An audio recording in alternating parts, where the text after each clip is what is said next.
معزز طلباء، السلام علیکم ورحمۃ اللہ وبرکاتہ۔ بسم اللہ الرحمن الرحیم۔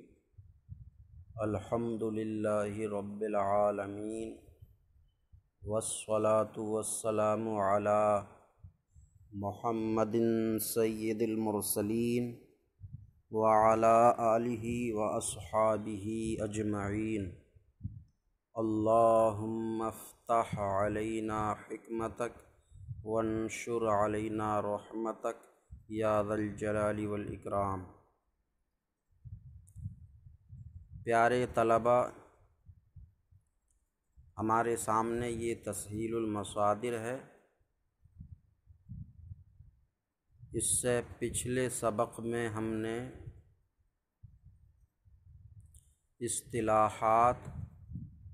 اصطلاح کا لغوی اور اصطلاحی معنی اور صیغہ کا لغوی اور اصطلاحی معنی، لفظ کا لغوی اور اصطلاحی معنی، واحد اور جمع کا لغوی اور اصلی معنی سماعت کیا تھا۔ آج کا ہمارا سبق غائب سے ہے۔ غائب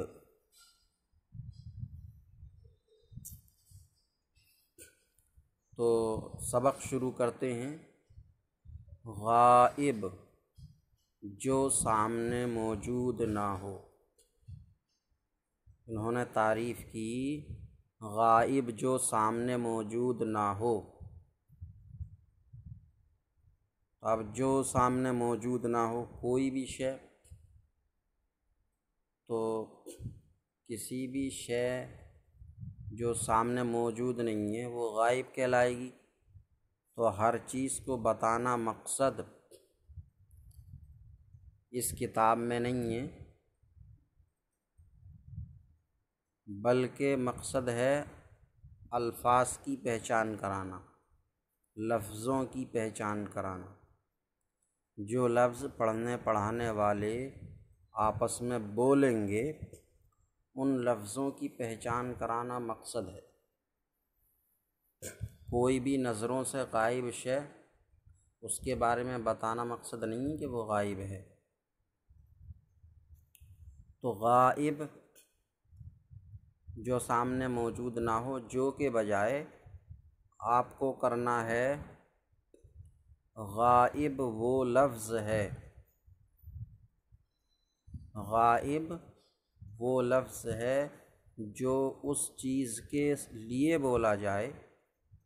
غائب وہ لفظ ہے جو اس چیز کے لیے بولا جائے جو چیز سامنے موجود نہ ہو۔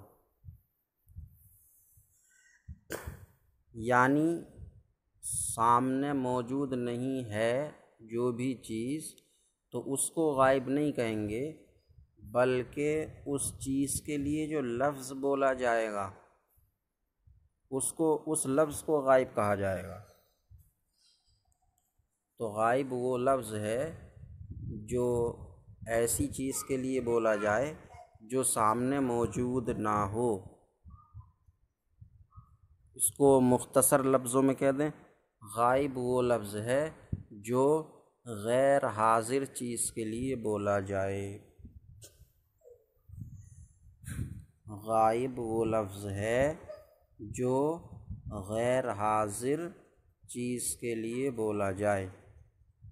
یا یہ لفظ جو لکھے ہوئے ہیں ان کو باقی رکھتے ہوئے اس طرح کہہ دیں کہ غائب وہ لفظ ہے جو ایسی چیز کے لیے بولا جائے جو سامنے موجود نہ ہو۔ تو لفظ کو بتانا مقصد ہے، کیونکہ آگے چل کے یہ صیغہ واحد غائب، صیغہ جمع غائب اس طرح سے بتائیں گے۔ تو اس میں صیغے کو واحد یا جمع کہیں گے، غائب صیغے کو غائب یا حاضر کہیں گے۔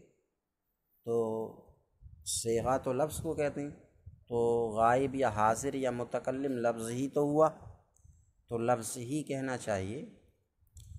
جب آگے چل کے صیغے کو یہ غائب یا حاضر یا متکلم کہیں گے کہ صیغہ واحد غائب، صیغہ جمع غائب، صیغہ واحد حاضر، صیغہ واحد متکلم یا جمع متکلم۔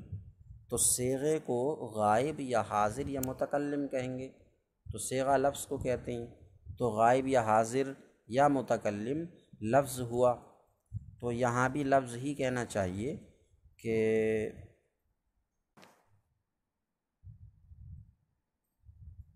کہ غائب وہ لفظ ہے جو ایسی چیز کے لیے بولا جائے جو سامنے موجود نہ ہو، یا غائب وہ لفظ ہے جو غیر حاضر چیز کے لیے بولا جائے۔ جیسے اردو میں وہ یا اس،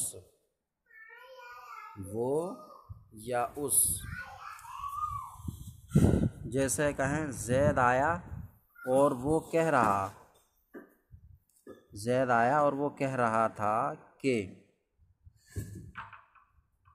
بکر شرارتی ہے یا جو بھی ہے، تو زید آیا اور وہ کہہ رہا تھا کہ، تو وہ کہہ رہا تھا، یہ وہ کہہ رہا تھا، یہ غیر حاضر چیز کے لیے بولا جائے گا۔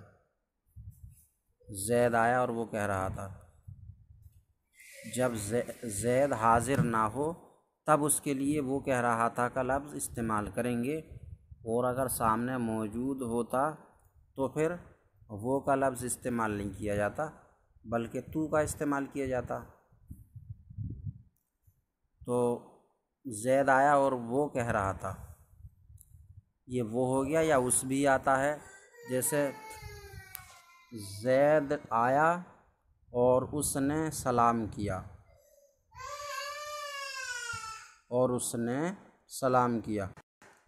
تو اب زید آیا اور اس نے سلام کیا، یہ واقعہ ہو جانے کے بعد زید جب چلا گیا، آپ کسی سے بیان کرتے ہیں تو کہیں گے کہ زید آیا تھا اور اس نے سلام کیا، تو اس نے کا لفظ غیر حاضر زید کے لیے بولا جائے گا۔ تو وہ یا اس یا انہوں نے جمع کے لیے یہ بھی غائب کا لفظ ہے۔ وہ یا اس یا انہوں نے، اردو میں بولے جانے والے یہ 3 غائب کے لفظ ہوئے۔ وہ یا اس غائب واحد کے لیے بولے جائیں گے، اور انہوں نے یہ جمع غائب کے لیے بولے جائیں گے۔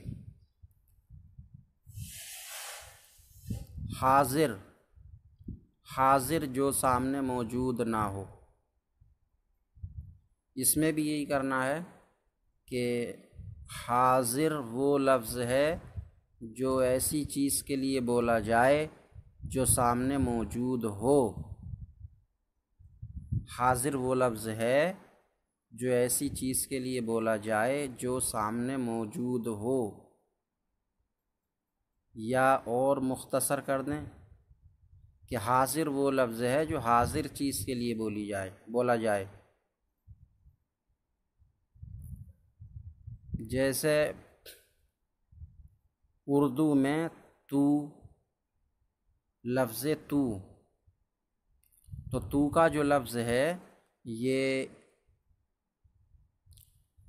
سامنے موجود چیز کے لیے بولا جائے گا، سامنے موجود چیز کے لیے بولا جائے گا۔ یا تم کا لفظ ہے، تم کا لفظ، تو یہ سامنے موجود چیز کے لیے یہ لفظ استعمال کیا جائے گا۔ تو حاضر وہ لفظ ہے جو سامنے موجود کے لیے بولا جائے۔ اب اس وقت کے لحاظ سے اگر سامنے موجود کو ہٹا کر یہ رکھ دیا جائے کہ حاضر وہ لفظ ہے جو غیر مخاطب، جو مخاطب کے لیے استعمال کیا جائے، جو مخاطب کے لیے استعمال کیا جائے۔ مخاطب کا مطلب ہے جس سے بات چیت چل رہی ہے،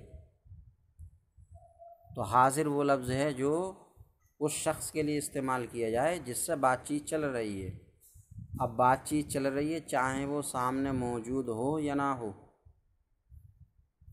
حاضر وہ لفظ ہے جو اس شخص کے لیے، اس چیز کے لیے بولا جائے جس سے بات چیت چل رہی ہے۔ اب بات چیت چل رہی ہے تو چاہے وہ سامنے موجود ہو یا نہ ہو۔ اب آپ کہیں گے صاحب جس سے بات چیت چل رہی ہے وہ سامنے موجود کیسے نہ ہوگا؟ تو مثلاً بات چیت فون پہ چل رہی ہے، 50 ہزاروں کلومیٹر کوئی دور ہے،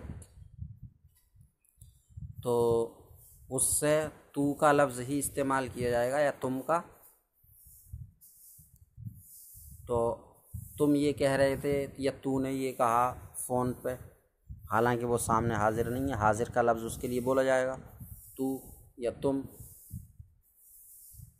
تو حاضر کی تعریف میں جو انہوں نے یہ لکھی ہے جو سامنے موجود نہ ہو، تو سامنے موجود ہونے کے بجائے اس میں یہ کر دیا جائے کہ حاضر وہ لفظ ہے جو ایسی چیز کے لیے بولا جائے، حاضر وہ لفظ ہے جو مخاطب کے لیے بولا جائے، یا مخاطب کا ترجمہ کر کے یوں کہہ دیں کہ حاضر وہ لفظ ہے جو ایسے شخص کے لیے استعمال کیا جائے جس سے بات چیت چل رہی ہو، جیسا اردو میں تو یا تم یا آپ بھی آ جائے گا، آپ، تو یا تم یا آپ۔ تو یہ تو یا تم یا آپ یہ حاضر کے لفظ ہیں۔ متکلم بات کرنے والا، متکلم بات کرنے والا، تو اب یہ بھی بات کرنے والا، یہ اس کا لغوی اصلی معنی ہوا۔ تو اب یہ کوئی لغت تو ہے نہیں کتاب کہ معنی بیان کیا جا رہا، بلکہ اصطلاحات سکھائی جا رہی ہیں کہ بات کرنے والا۔ تو اس میں وہی لفظ کی اصطلاح سکھانی ہے کہ متکلم لفظ کو کہیں گے، متکلم بات کرنے والا ہوتا ہے، یہ تو عربی زبان میں بھی سمجھا جائے گا، لیکن لفظ کو کہتے ہیں متکلم، یہ نہیں، یہ پڑھنے پڑھانے والوں کی اصطلاح ہے۔ تو متکلم وہ لفظ ہے جو بات کرنے والا خود اپنے لیے استعمال کرے۔ متکلم وہ لفظ ہے جو بات کرنے والا خود اپنے لیے استعمال کرے۔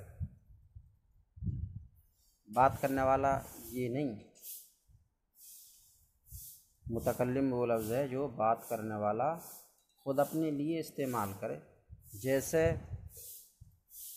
اردو میں، تو میں کا لفظ بات کرنے والا خود اپنے لیے استعمال کرے گا کہ میں نے کہا، میں نے سمجھایا، جو بات کر رہا ہے وہ خود اپنے لیے استعمال کرے گا میں کا لفظ۔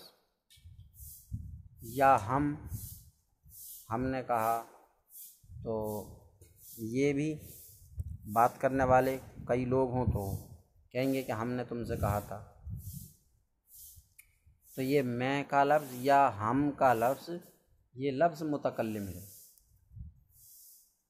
یہ لفظ متکلم کہلائے گا۔ ہاں، تو اس میں غائب اور حاضر اور متکلم یہ 3 لفظ ہوئے۔ یہ جو لکھا ہے یہ سمجھ لیں ان کے لغوی اور اصلی معنی لکھے ہوئے ہیں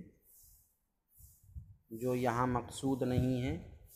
اصطلاحات میں تو اصطلاحی معنی بیان کیے جانے چاہیے تھے، تو اصطلاحی معنی کیا ہیں کہ غائب وہ لفظ ہے جو ایسی چیز کے لیے بولا جائے جو سامنے موجود نہ ہو، اور حاضر وہ لفظ ہے جو ایسی چیز کے لیے بولا جائے جس سے بات چیت نہ چل رہی ہو، جس سے بات چیت نہ چل رہی ہو، یا حاضر وہ لفظ ہے جو مخاطب کے لیے، جس سے بات چیت چل رہی ہو، حاضر وہ لفظ ہے جو ایسی چیز کے لیے، ایسے شخص کے لیے بولا جائے جس سے بات چیت چل رہی ہو، اور حاضر وہ یا یوں کہہ دیں کہ حاضر وہ لفظ ہے جو مخاطب کے لیے استعمال کیا جائے، اب چاہے وہ سامنے حاضر ہو یا نہ ہو۔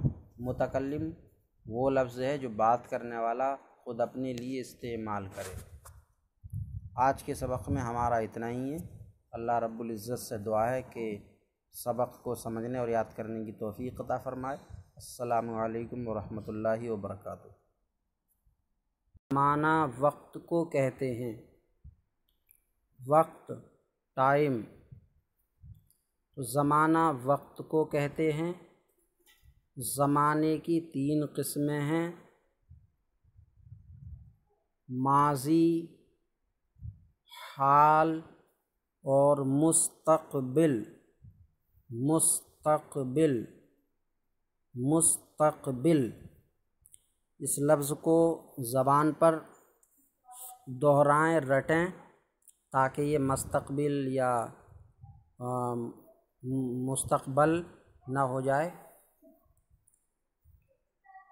شروعاتی طلباء کے لیے کچھ مشکل لفظ ہے مستقبل۔ اب ماضی کس کو کہتے ہیں اور حال کس کو کہتے ہیں اور مستقبل کس کو کہتے ہیں؟ ماضی، یہ ہندی پڑھے ہوئے جو طلباء ہیں، جو ہندی پڑھی ہے انہوں نے، یا انگلش پڑھی ہے، انگلش گرامر، تو وہ تو اس بات کو بہت جلد سمجھ جائیں گے۔ ہندی میں انہوں نے پڑھا ہوگا کہ کال، وقت کال کو کہتے ہیں، کال، اور کال جو ہے 3 طرح کا ہوتا ہے: بھوت کال اور ورتمان کال اور بھوشیہ کال۔ تو بھوت کال، گزرا ہوا جو وقت ہوتا ہے وہ بھوت کال کہلاتا ہے، اور جو چل رہا ہے وہ ورتمان کال کہلاتا ہے، اور جو آنے والا وقت ہے وہ بھوشیہ کال کہلاتا ہے۔ تو جس طرح ہندی میں گزرے ہوئے وقت کو بھوت کال، عربی میں اس کو ماضی، موجودہ وقت کو ورتمان کال، اور عربی میں اس کو حال کہیں گے۔ ہندی میں آنے والے وقت کو بھوشیہ کال، عربی میں اس کو مستقبل کہیں گے۔ عربی کے لفظ ہیں یہ، لیکن عربی، فارسی، اردو سب میں یہ استعمال کیے جاتے ہیں، ماضی، حال اور مستقبل۔ تو ماضی، گزرا ہوا زمانہ،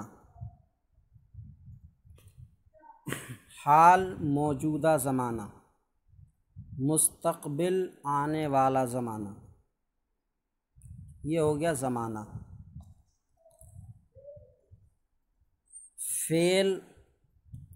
فعل کام کو کہتے ہیں جس سے زمانہ ظاہر ہو۔ فعل کام کو کہتے ہیں جس سے زمانہ ظاہر ہو۔ یہ 2 نشانوں کے بیچ میں لکھا ہے، جس سے زمانہ ظاہر ہو، سیدھے یوں ہی نہیں لکھا انہوں نے۔ فعل کام کو کہتے ہیں جس سے زمانہ ظاہر ہو، یہ ایسا کہاں لکھا جاتا ہے؟ کہیں کوئی مراد ہو اپنی، تو ان کو مراد بتانے کے لیے اس طرح سے کر دیتے ہیں، جیسے کر دیا ایک شخص، میرے پاس ایک شخص آیا تھا، اب ایک شخص کے درمیان میں مراد بتانی ہو، جیسے مراد آباد کا یا رامپور کا، تو اس کو اس طریقے کے 2 نشانوں کے درمیان لکھ دیں گے، تو لکھیں گے میرے پاس ایک شخص۔ اب یہ اس طریقے کے 2 نشان لگا کر رامپوری یا مراد آبادی، مراد آباد کا یا رامپور کا کر کے آیا، تو فعل کام کو کہتے ہیں۔ اب یہ سمجھ لیں کہ ان 2 نشانوں کو کیا کہا جاتا ہے؟ ان دو نشانوں کو اردو میں یا عربی میں ہلالین کہا جاتا ہے۔ ہلالین، ہلالین، ہلالین کا معنی ہے دو چاند، جیسے والدین، دو والد، دو جننے والے، تو بچے کو ماں اور باپ دونوں جننے والے ہوتے ہیں، تو اس لیے والدین۔ تو ہلالین، ہلال کا معنی چاند اور ہلالین دو چاند، دو چاند، تو یہ چاند کی شکل ہے، چاند کی شکل ہے یہ، اس لیے اس کو ہلالین کہتے ہیں۔ اور انگلش میں غالباً اس کو بریکٹ بولتے ہیں، بریکٹ، بریکٹ۔ تو فعل کام کو کہتے ہیں جس سے زمانہ ظاہر ہو۔ آپ یہ انگلش نہیں پڑھ رہے ہیں بلکہ اردو اور فارسی یا عربی پڑھ رہے ہیں، تو بریکٹ کا لفظ کہیں بھی اس طریقے کا نشان آئے تو بریکٹ کا لفظ ہرگز استعمال نہ کریں، بلکہ اپنا عربی یا عربی کا جو یہ لفظ ہے جو اردو فارسی میں استعمال ہوتا ہے ہلالین، یہی استعمال کریں تاکہ دوسرے یہ لفظ سن کے چونکیں اور اس کو سمجھنے کی کوشش کریں۔ یہ ہمارے علماء میں پتہ نہیں، علماء یا طلباء، کیا بیماری ہے کہ عربی میں انگلش کو داخل کرتے چلے جا رہے ہیں۔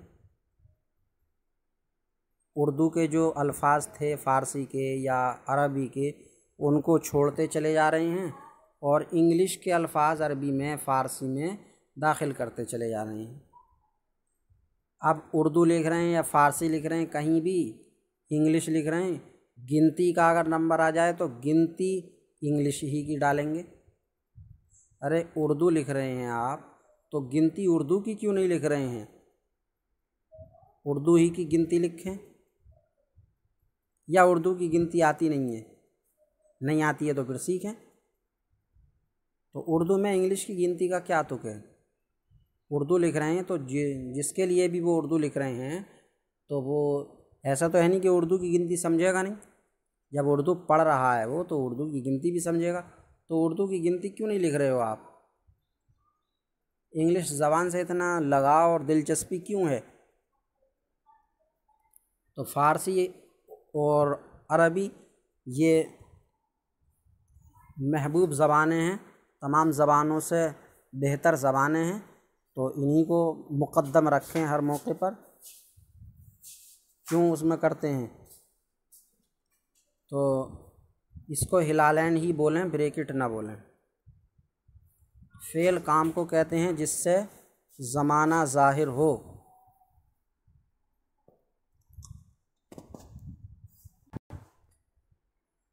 فعل کام کو کہتے ہیں جس سے زمانہ ظاہر ہو، کام ہی رکھا جائے اور جس سے زمانہ ظاہر ہو، یہ نہ بڑھایا جائے تو کیا خرابی ہے؟ تو خرابی یہ ہے کہ فعل کام کو کہتے ہیں اگر کام ہی رکھا جائے اور یہ نہ بڑھائیں جس سے زمانہ ظاہر ہو، تو فعل والی بات مصدر پر بھی فٹ آئے گی، مصدر پر بھی صادق آئے گی، جیسے پروردن پالنا، گفتن کہنا، تو پالنا یا کہنا یہ کام ہے، حالانکہ یہ فعل نہیں کہے جاتے، ان کو فعل نہیں کہیں گے بلکہ یہ اسم ہیں، مصدر ہیں۔ تو زمانہ ظاہر ہو اس لیے بڑھانا پڑا تاکہ مصدر فعل سے نکل جائے، مصدر فعل سے نکل جائے، مصدر فعل میں داخل نہ رہے۔ فعل کام کو کہتے ہیں۔ اب فعل کام کو کہتے ہیں کام بھی نہیں بلکہ اس لفظ کو جس سے کام سمجھا جائے، فعل اس لفظ کو کہتے ہیں جس سے کام سمجھا جائے۔ جیسے زید ایک شخص کا نام ہے، یہ بار بار آپ کی کتابوں میں زید ہی آئے گا، زید سمجھ لیں ایک شخص کا نام ہے، تو زید ایک شخص کا نام ہے، زید نے پڑھا، زید نے پڑھا، تو اس مثال میں زید نے پڑھا یا زید پڑھتا ہے، تو یا زید پڑھے گا، تو زید نے پڑھا، اس مثال میں پڑھا، یہ پڑھا کا جو لفظ ہے یہ ہے فعل، اس لفظ کو فعل کہیں گے کیونکہ پڑھا سے کام سمجھا جا رہا، پڑھائی، پڑھا سے کام سمجھا جا رہا ہے پڑھائی، اور اس سے زمانہ بھی ظاہر ہو رہا ہے۔ زید نے پڑھا تو مطلب گزرے ہوئے ٹائم میں، گزرے ہوئے وقت میں، یا زید پڑھتا ہے تو پڑھتا ہے کو فعل کہیں گے، پڑھتا ہے کو فعل، کیونکہ پڑھتا ہے یہ ایک لفظ ہوا جس سے کام سمجھا جا رہا ہے اور زمانہ بھی ظاہر ہو رہا ہے۔ زید پڑھتا ہے تو زمانہ ظاہر ہو رہا ہے، حال موجودہ، اور زید پڑھے گا، زید پڑھے گا تو پڑھے گا اس لفظ کو فعل کہیں گے کیونکہ اس لفظ سے کام سمجھا جا رہا ہے اور ساتھ میں زمانہ بھی ظاہر ہو رہا ہے۔ کون سا زمانہ؟ آنے والا یعنی مستقبل۔ تو فعل وہ لفظ ہے جس سے کام سمجھا جائے اور زمانہ بھی ظاہر ہو، یہی لکھ لیں اور یہی یاد کریں۔ فعل کا اس لفظ کو کہتے ہیں جس سے زمانہ ظاہر ہو، جس سے کام سمجھا جائے اور زمانہ ظاہر ہو۔ اس کے آگے ہے فاعل۔ فاعل کام کرنے والے کو، فاعل کام کرنے والے کو، یہاں بھی سب میں لفظ ہی لگانا ہے۔ فاعل وہ لفظ ہے جو کام کرنے والے کو بتائے، جو لفظ کام کرنے والے کو بتائے گا اس لفظ کو فاعل کہیں گے۔ جیسے زید نے پڑھا، تو اس مثال میں زید نے پڑھا، پڑھا تو فعل ہو گیا کیونکہ اس لفظ سے کام سمجھا جا رہا ہے، اور یہ پڑھائی کا کام کرنے والا کون ہے؟ اس کام کو کس نے کیا پڑھائی کے؟ تو زید نے، تو زید نے کام کیا ہے، تو یہ لفظ زید، اس زید لفظ سے کام کرنے والا سمجھا جا رہا ہے، تو اس لفظ کو فاعل کہیں گے۔ زید فاعل ہے کیونکہ یہ کام کرنے والے کو بتا رہا ہے۔ یا بکر، بکر بھی ایک نام ہے ایک شخص کا، تو کہیں بکر لکھتا ہے، تو اس میں لکھتا ہے یہ تو فعل ہے کیونکہ اس لفظ سے کام سمجھا جا رہا ہے اور زمانہ بھی ظاہر ہو رہا ہے، اور یہ لکھنے کا کام کرنے والا کون ہے؟ بکر شخص، اس بکر کو لفظ بکر بتا رہا ہے تو بکر کو فاعل کہیں گے کیونکہ لفظ بکر کام کرنے والے کو بتا رہا ہے۔ تو یہ ہے فعل وہ لفظ ہے جس سے کام سمجھا جائے، یا فعل وہ لفظ ہے جو کسی کام کو بتائے اور زمانہ بھی ظاہر ہو، اور فاعل وہ لفظ ہے جس سے کام کرنے والا سمجھا جائے۔ مثالیں جیسے زید نے پڑھا اور بکر لکھتا ہے۔ آپ طلبہ کم سے کم اس کی 11 مثالیں لکھیں جس میں فعل اور فاعل دونوں چھانٹنی ہیں۔ زید نے پڑھا، بکر نے لکھا، جس اللہ نے بھیجا، تو اللہ کیا ہے اس میں، بھیجا کیا ہے؟ اللہ کے رسول شفاعت کریں گے، تو اس میں اللہ کے رسول کیا ہے اور شفاعت کریں گے یہ کیا ہے؟ تو اس طریقے کے جملے ایک کاپی میں اتار کے اور اس میں یہ چھانٹیں کہ یہ فعل ہو گیا اور یہ فاعل ہو گیا۔ فعل ہو گیا، کیسے فعل ہے کہ اس سے کام سمجھا جا رہا ہے۔ یہ فاعل ہے، کیسے فاعل ہے کہ یہ اس سے کام کرنے والا سمجھا جا رہا ہے۔ تو اس کی بہت ساری مثالیں بنائیں اور لکھیں تاکہ فعل اور فاعل اچھی طرح ذہن میں بیٹھ جائے۔ اللہ رب العزت سے دعا ہے کہ سبق سمجھنے اور یاد کرنے کی توفیق عطا فرمائے۔ السلام علیکم ورحمۃ اللہ وبرکاتہ۔